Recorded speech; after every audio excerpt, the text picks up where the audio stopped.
We were watching the progress of Hurricane Irene. This is going to be an event. Firemen were evacuating the valley. We had 43,000 acres of cropland underwater here. Within an hour, risen another 6 or 8 feet, 274 homes out of 290 homes that had water on the first floor.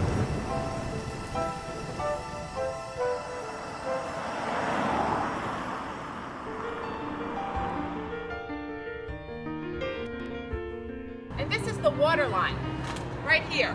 And I'm 5 feet 10 inches tall. This water was over 6 feet high here in this part of the village. We received probably about 4 feet of water in the first floor of the house. Our house had about 5 feet of muddy water on the first floor. 4 feet of who knows what all over the floor. Including our basement first floor and 9 inches to our second floor, the floodwaters were approaching 18 feet.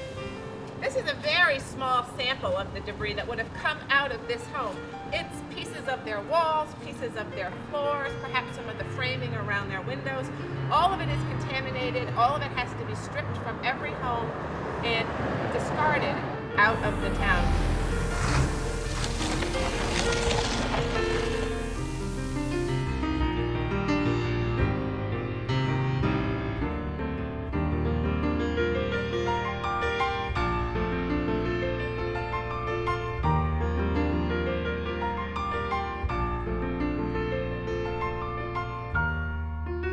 You can see as we get closer where the water line is here.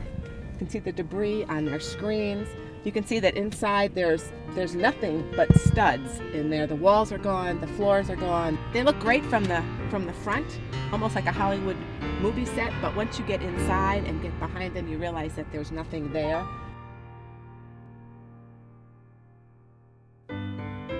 And for a little while, we did have a piece of paper up there that said, "Rebuilding the Kingdom," because that's what we're doing now, is rebuilding. They come in and they look and they see what we have, and if it's something they need, they get to take it home.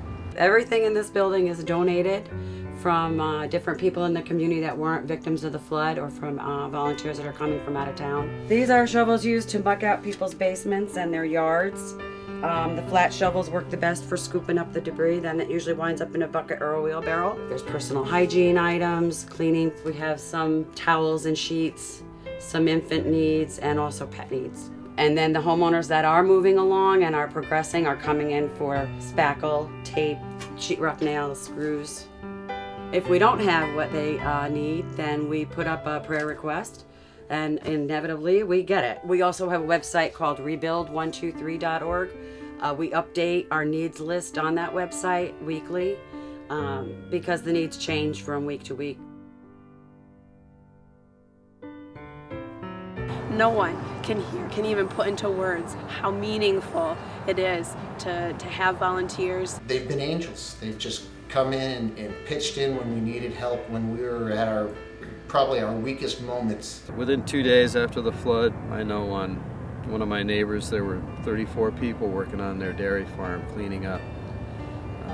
Truck pulled in with an excavator, bobcats, loaders, and a gang of people. Even though it doesn't look like there's progress here, we could not have made the progress that we've made without the volunteers. We've had friends and family and acquaintances and strangers from all over the place come to this property and say, "We're here to help." My name's Chris DeGraff, and I'm the pastor of Trinity Reformed Church in Holland, Michigan, and we came out here to Schoharie about a week ago. One person I remember that showed up and said, "Hi, I'm from Florida.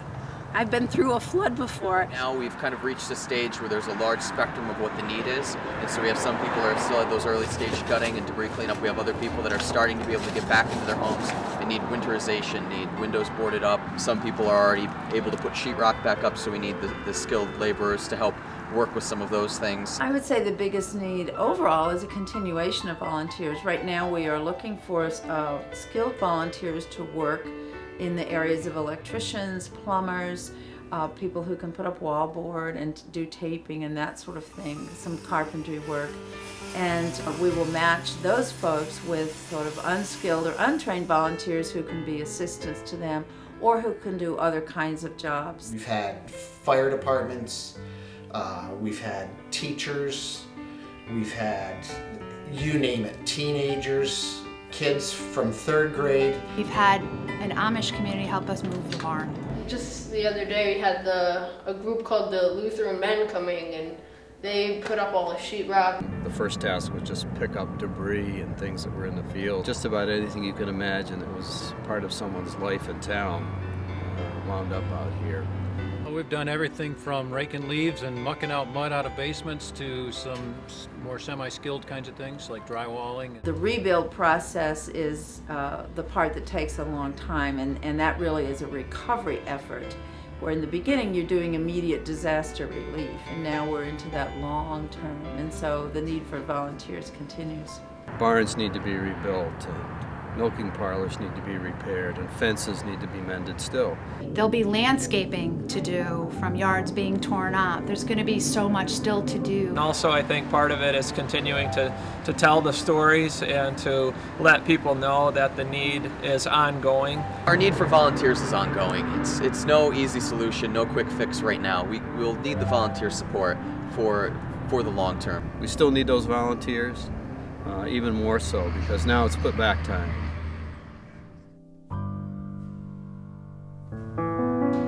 Right now we're setting up for lunch.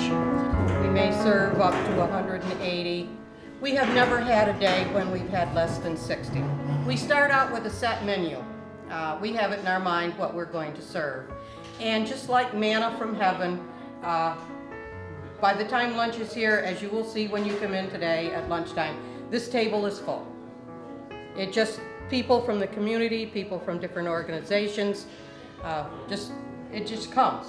Every day we are blessed with happenings. I feel like I'm in a living miracle, truly. So many times we have a need that develops, and within an hour or two, the need will be met. It can be as simple as one day we were donated 300 hot dogs, but no buns. And at the time we were sending somebody out to buy buns, somebody else walks in the door with 300 buns, hot dog buns. Yesterday, we had one table here and one table here. Just like here again, our manna from heaven, instead of food, we got a place to prep the food. We now have countertops that we can sanitize. We have drawer space that we can use and not have to take things out of tubs. We would love running water. We have running cold water, but no hot water. So that's another thing for the future that would make life here ever so much better. Sample menu would be 3 or 4 different kinds of soups, scalloped potatoes, pasta dish, to meatloaf, because there are still many people in the community that don't have electricity, that have no facilities to cook. We'll be here, because at this point, that's what they need. They need to get out of the houses. They need to talk to other people, see where they are in the process, and know that, yes, I can do this. Every day, one of them thinks about something that, they want to get, it's not at the house anymore. It's gone. It's not only not at the house, it's just gone forever. The one thing I hear a lot is people say that things will never be the same.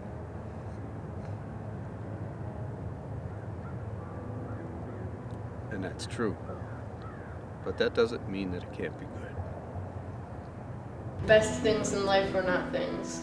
I felt hope. I saw a bunch of other people going around there and just kind of lit a spark in me. There's hope and there's help. Just a week ago, we moved back. We've got a lot of work to do yet, but it's just a great feeling.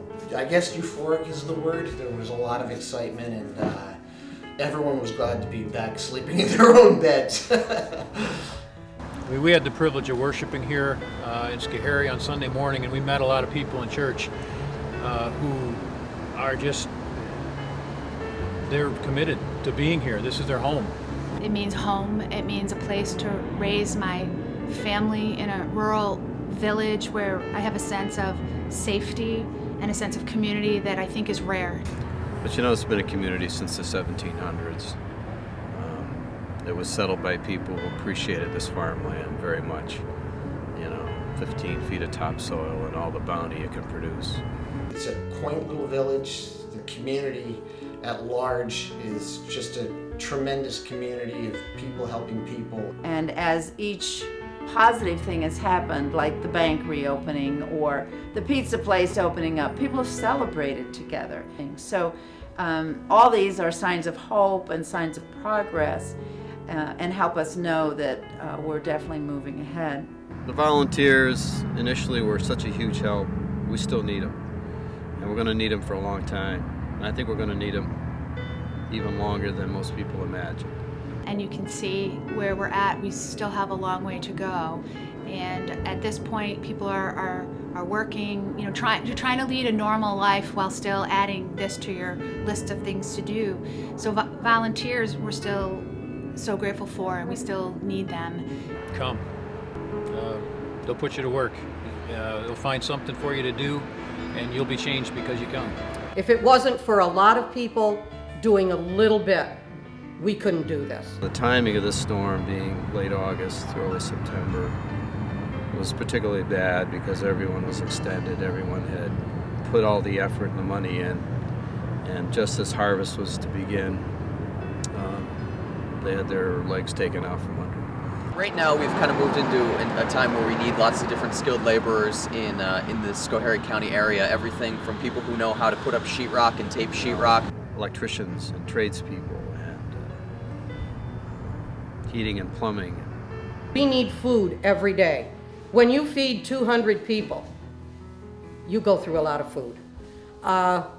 We're continually in need of supplies.